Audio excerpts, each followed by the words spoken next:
Then I invite you all to my YouTube channel, that is RDN Education Hub. My dear students and knowledge seeker, on that very day we had talked about aims of education, and on that occasion we had given emphasis on the ultimate aims of education. As told you earlier, that the aims of education basically can be divided into two broad categories. What Mahatma Gandhi has enunciated in his educational philosophy, that is in the name of basic education. Today we will talk about the other aspects. What is that? Utilitarian aim of education. Let me write the utilitarian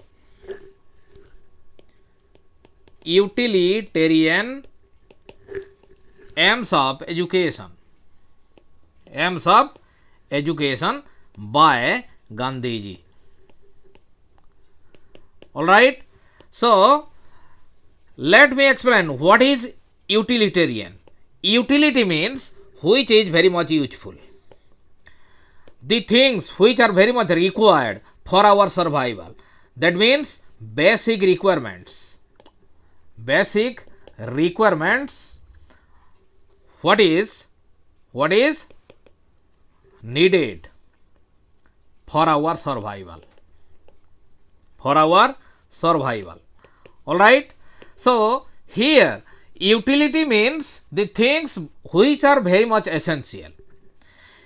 This utilitarian aim can be named as I have said you, the basic requirements, and basic requirements I have explained earlier, that food, shelter and cloth, those are the basic requirements for our survival.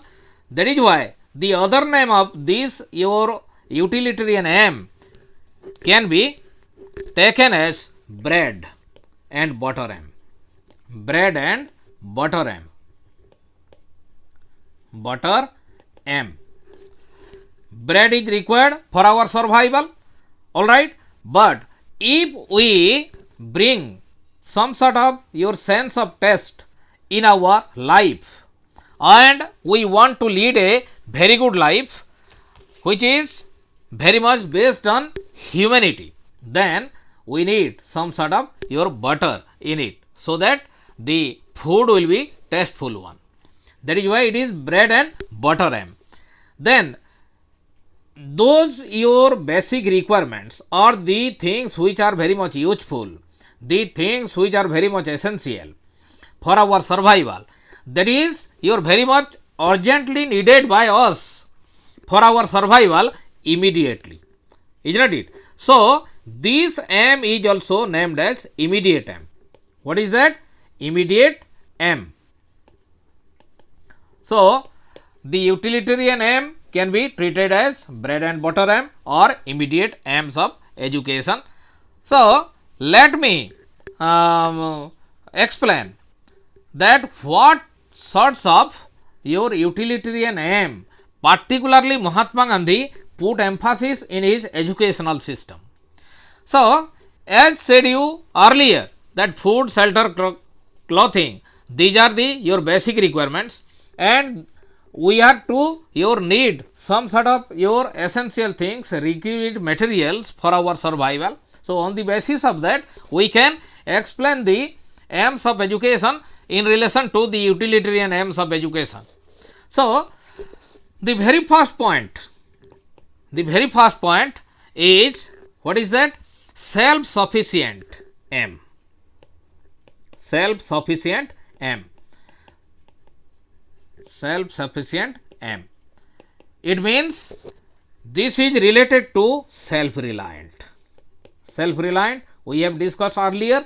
So, the thing what we have discussed earlier, let me your minimize its your discussion and deliberation related to it. Alright. So that the time will be preserved for you. So, this self-reliant or self dependent, you can say self dependent, self sufficient or self reliant. This is your exclusively related to economical security or expansion. So previously we have discussed craft centered education. In order to your fulfill this desire of the millions of your poverty stricken people of India, Mahatma Gandhi put forth the idea of craft centered education. So it is related to that point. Then come to the second point. What is that? Fulfillment of basic needs. Fulfillment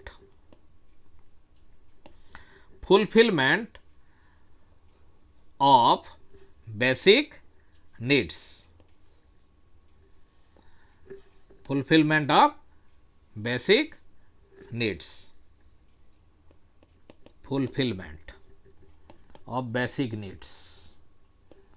We have discussed it earlier that food, shelter and clothing, you can say. So these are the individual requirements for survival. We have discussed it. So let me ignore that particular point. Let us switch over to next point. That is preservation of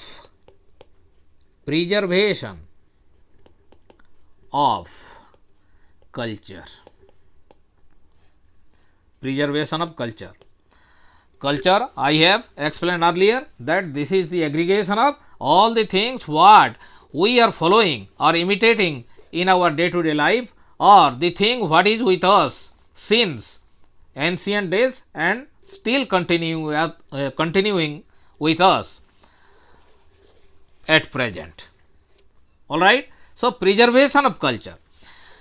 Culture, so far the Indian culture is concerned, it is very much enriched. So that is why Mahatma Gandhi wanted to provide greater importance to that, especially to preserve it. If we will preserve it, then this will become the real indication of Indianness, and this is the better means of storage of knowledge. So not only the preservation, we will transmit the idea to the next succeeding generation or the next coming generation, so that those your benefits will reach to them and they can able to enrich their life. So after preservation and transmission of cultural heritage that we have in the enriched form, that must be developed, that must be enriched, that must be expanded to a greater limit. It does not mean that the things what is very much enriched in the form of culture and the Indian culture are very much precious and valuable. There is no doubt in it. But let me clear one thing, that the culture can be changed with the passage of time. So while we need to transform some sort of your ideals or ideology in the form of culture into a better form, into a required form as per the necessity and demands of the present situation, at that time we should change it, and that is the state of enrichment. So preservation, transmission and enrichment of culture is very much required, and that is very much reflected in the basic education of Mahatma Gandhi, because culture refines our character, it refines our social behavior, it provides better learning to us, and it promotes our better habits. So for this, Mahatma Gandhi put emphasis on the study of Gita, Ramayana, Mahabharata, all these things. These are the culture which are very much precious. So these things is one of the best aims of education, what is propounded by Mahatma Gandhi in his educational philosophy, that is in the form of basic education. Then come to the next point, number 4. What is that?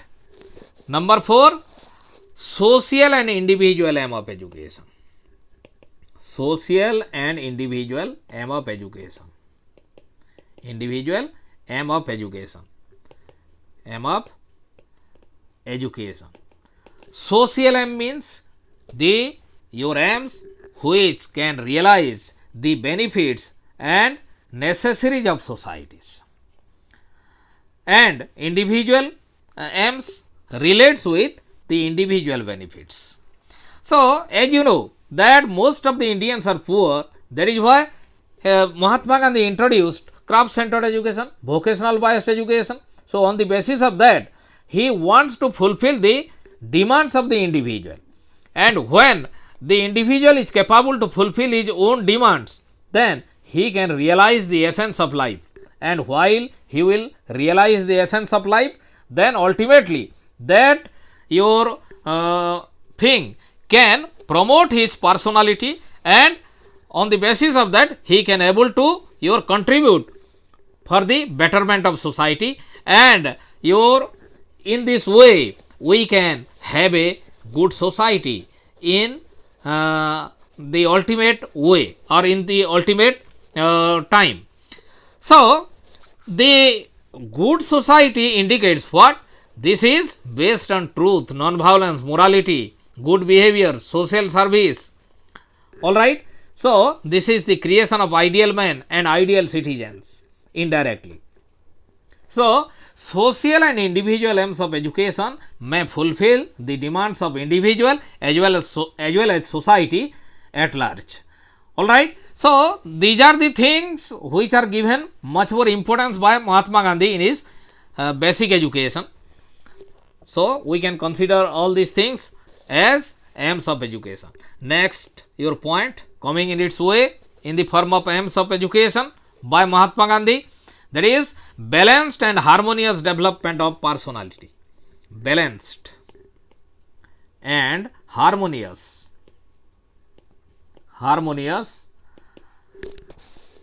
development of personality. Development of personality. As you know that personality indicates what a person is. It may be negative or positive. The nature and your features, what is related to, what is blended to the human being, and the things which are their personal, your you can say traits or virtues or negative points. The aggregation of all these things your indicate their personality, indicates one's personality. So, Mahatma Gandhi was always in favor of positivity.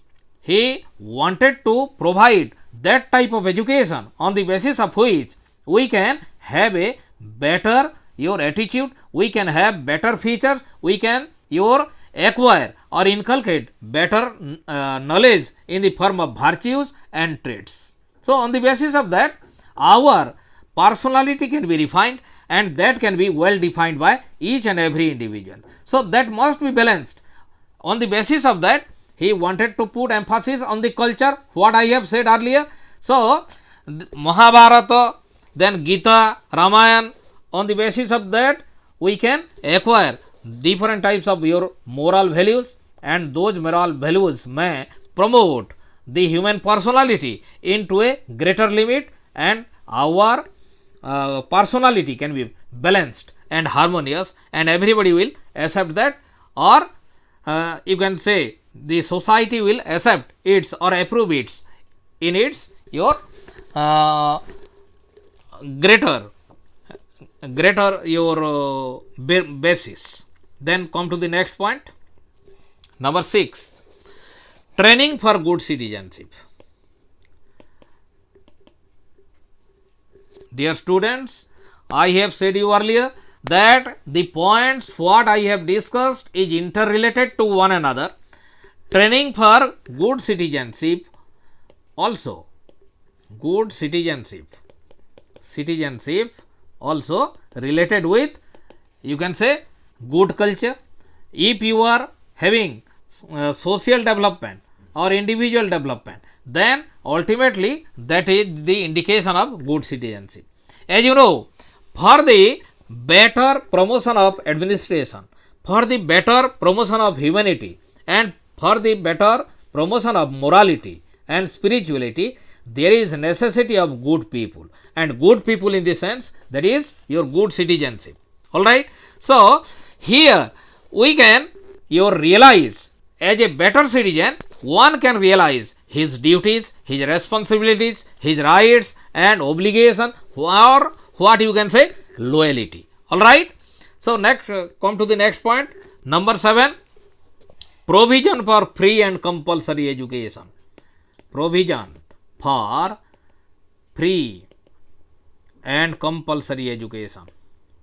Compulsory education. In the initial phase, particularly in the introductory part, I have told you that because of lack of education, we were under the reign of Britishers. I have told you earlier. So, in order to make conscious or aware each and every individual in relation to their responsibilities, in relation to their better realization of rights and duties, we have to provide him education.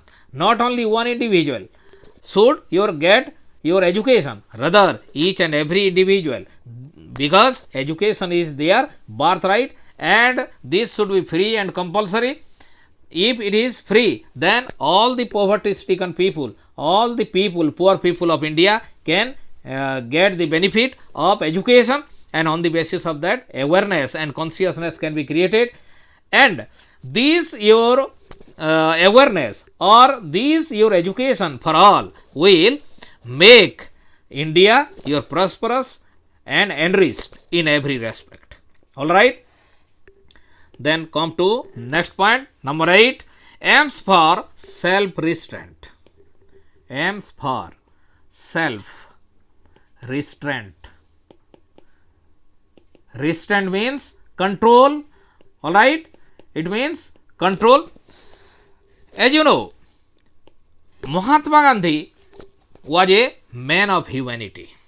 He worships the humanity through the help of your service, general service, social service to the people. So, behind everything, there is discipline. What is that? Discipline.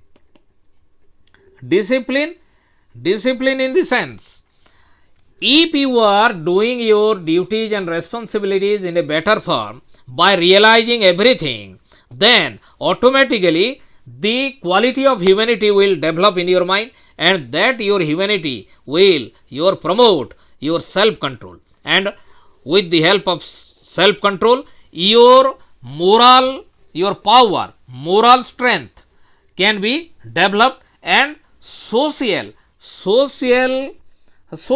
you can say, sociability can be promoted to a greater extent. On the basis of that, you can do social work, and social work will put you there before the God, and realization of God is the ultimate aim of education. What can take you to the field of salvation or nirvana. All right. So, self-restraint is another way, because discipline is the sole motto of education, and according to Gandhiji, without discipline, nothing can be achieved in this world. So, the thing what is very much required for Indian society at that time, discipline was highly required, and humanity as well. Then come to the next point, craft centered education. We have discussed it earlier. Craft centered education, it is vocational based education. Through this we can eliminate poverty, we can make ourselves self sufficient, what we have discussed earlier, and this can be achieved through the help of handicrafts, and handicrafts will give strength to your hand, your eyes and ears. That means the sense development can be promoted to a greater extent, what is very much essential for our survival, for our social service, for everything, for achieving everything, and like that. Come to the next point. Number 10, sublimation of sex urges. It is one of the greatest point. Sublimation of sex urges. As you know, there is a sort of discrimination in the society, in Indian society, particularly the cultural heritage what we have at that very moment, what was prevailing in the form of color, caste, creed and religion, all these things. These things gave a great momentum to discrimination to various sects. We were considering the women as the your weaker section of the society, and they were not given opportunity for education.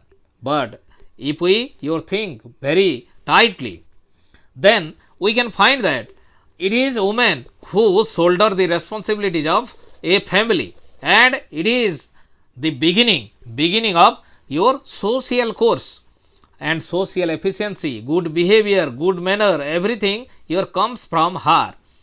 So, women education should be given emphasis. On the other hand, for a creation of a better society, proper social order, if we are going to bring a proper social order in the society, then we have to provide sex education.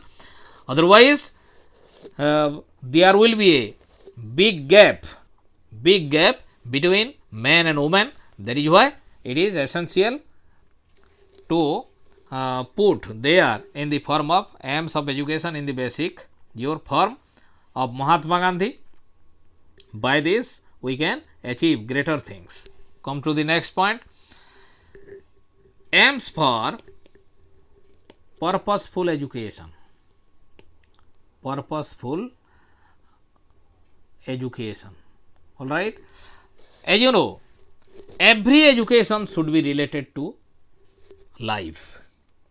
And the education what was given importance by the Britishers at that very moment, that was meant for their benefit. They were exclusively in the mood to create clerical jobs, and clerical jobs people will come from the Indian society. That was their motto. So, the people who will get opportunity a little bit from the British educational system, they were unable to perform, or they were unable to sublimate their life in right direction. That is why the education must be purposeful one, it is aimful one, it is it should be based on with a purpose, there should be an objective behind that. That is why purposeful education, which will provide strength to the life of a people, should give an emphasis. That is why Mahatma Gandhi put emphasis on that. Then come to the next, aims for the creation of better society. We have already directly or indirectly discussed about all those things. Aims for the creation of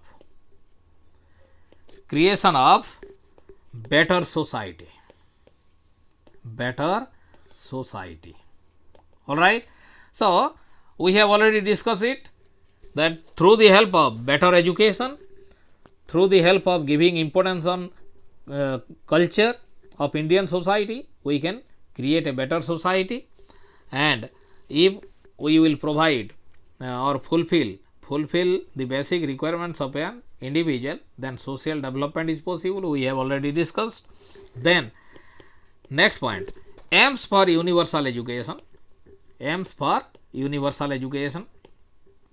Universal education, there should not be any discrimination in respect of color, caste, creed, religion and different types of your clan or creed or something like that.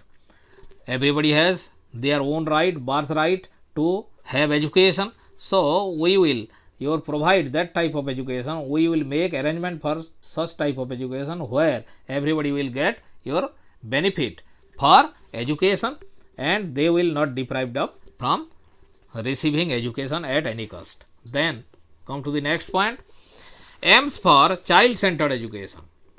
Aims for child centered education. We have already discussed it. They are in the basic features of Mahatma Gandhi. Child-centered education.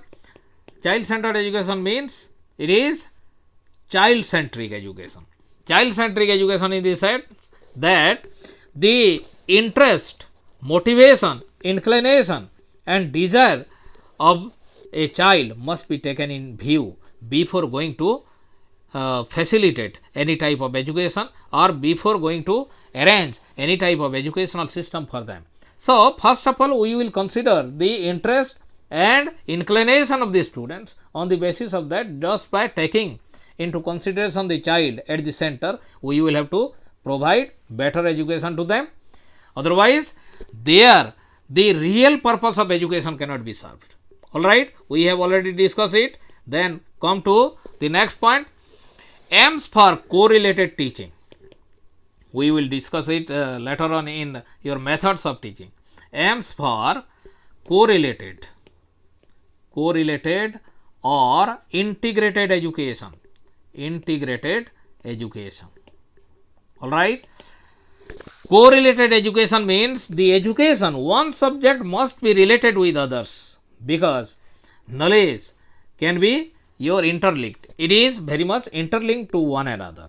So, all sorts of knowledge must be integrated for your giving a fuller size of education for the pupils, for their better development, for their better personality, for their better you can say progress in respect of everything.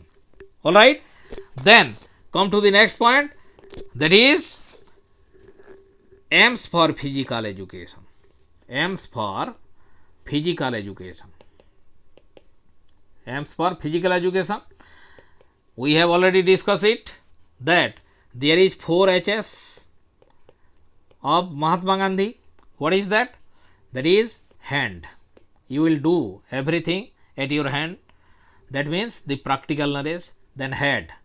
In this way, your mental promotion will be your what? Promoted to a greater limit. Then heart. Heart means you will realize it in your heart. Then that will promote your health ultimately. So, physical education, yoga, exercises, then your playing, all these things will be given emphasis, and this should be the aim of your education. So, these are the various points what we have squeezed from the educational philosophy of Mahatma Gandhi, and in the form of utilitarian aim. And this is the end of the lesson. In the next your lesson, we will talk about your other part related to basic education of Mahatma Gandhi. Till then, goodbye.